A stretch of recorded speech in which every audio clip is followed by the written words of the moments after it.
What's up, guys? Galapagos Jake here. It's been a couple of days since I last posted, so I just want to do a really quick update on the TBKart and also the Cosmic in the background. Yeah, I think I'll be able to get the Cosmic up and running within, I think, 2 weeks, because I got a couple more parts still on the way, and I'm looking to build a new engine for it so that I can test at the track on the weekdays as well. Anyway, so for the TBKart, I've added a couple more cool little things. I'll just show you real quick. So for the TBKart, I added a Colino steering wheel. This is the junior version, and it has a cutout so that I can fit the computer, which is going to be a Micron 5. I'm going to be getting a 5S hopefully for the Cosmic, which supposedly has much better GPS signals. But anyway, so it's going to be fitted with a Micron 5. I've sort of redone the connector for the radio here. I've done the zip ties here specifically in an Italian flag sort of coloring, because TBKart is Italian. So anyway, that looks pretty nice. And other than that, for the TBKart, I'm going to be swapping out the exhaust system, because this pipe is actually limiting the horsepower a little bit. The bend is a bit too much. So I'm going to get, it's already on the way. I already got the a new downpipe, which supposedly has a much smoother transition, and it's going to sway this way. And it's going to flare out to about, I think, 50 millimeters in diameter, because this one is basically the same diameter all the way, but mine actually flares out in the back. That really doesn't do as much, but the sound is going to be a bit more emphasized. It's going to be a bit cooler. Anyway, so yeah, other than that, the carburetor is again tuned a bit more. I was just fine-tuning it over the last couple of days, and now the TBKart, I think it's pretty much ready for another track day once the exhaust is upgraded.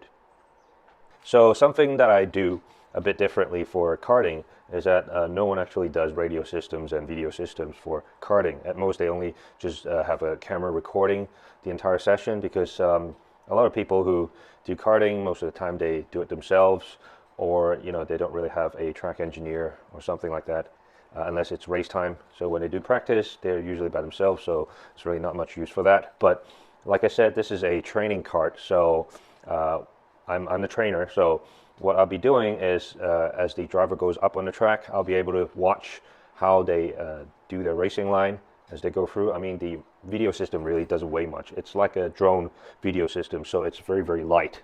I'll show you a really quick video of what it looks like.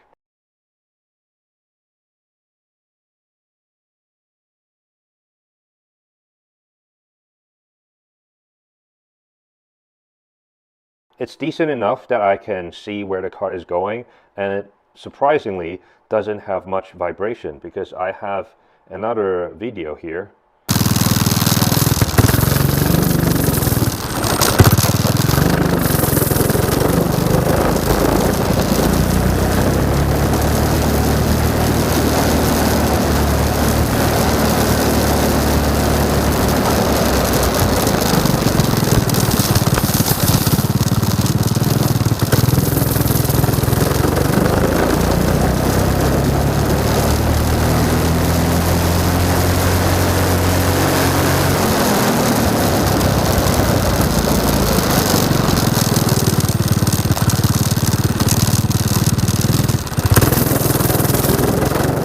So this is where the little camera is for the drone sort of video transmission thing.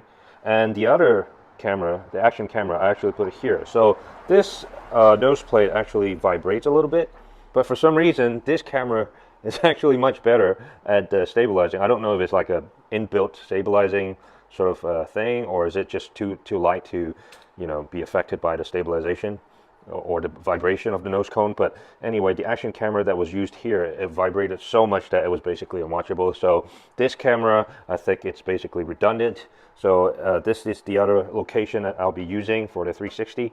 But the 360 you can't really see as much, because you have basically all this stuff blocking the view. So the only thing that I can see would be the operation of the steering wheel, the pedals, and also the head. So One very important thing for training your driver is to getting them into the good habit of holding the steering wheels correctly, okay, using the pedals correctly, and also where the head is actually facing. So as you're turning into the corner, your head should always follow the corner. So there are a lot of drivers that don't do that, so this is where I correct most of the bad habits from this angle. And also, you know, you can actually do like a 360 pan as well, so I can see what happens behind or in front.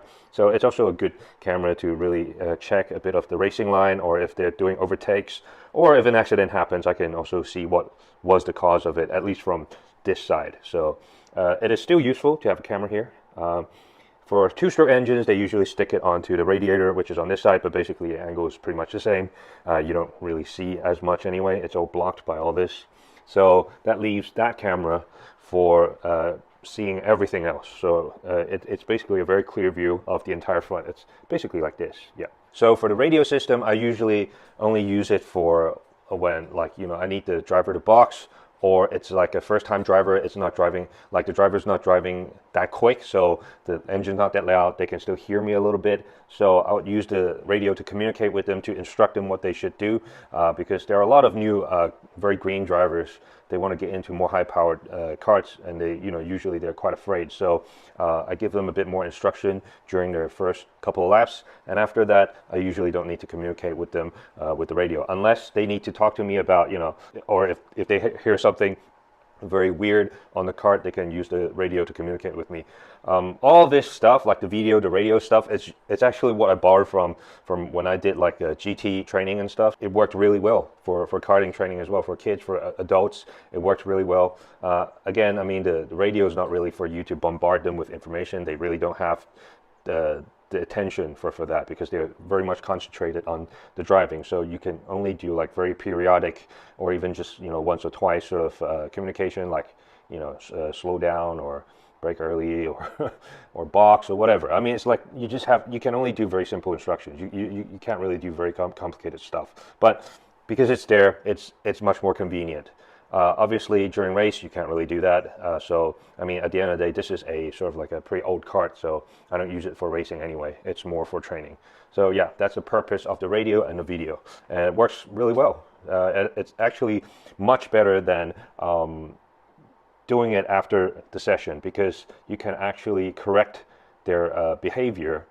Well, not correct their behavior, but you can instruct them and give them tips during the session, which they can act on it immediately, and they can see the results immediately, which is why the radio system is very, very useful.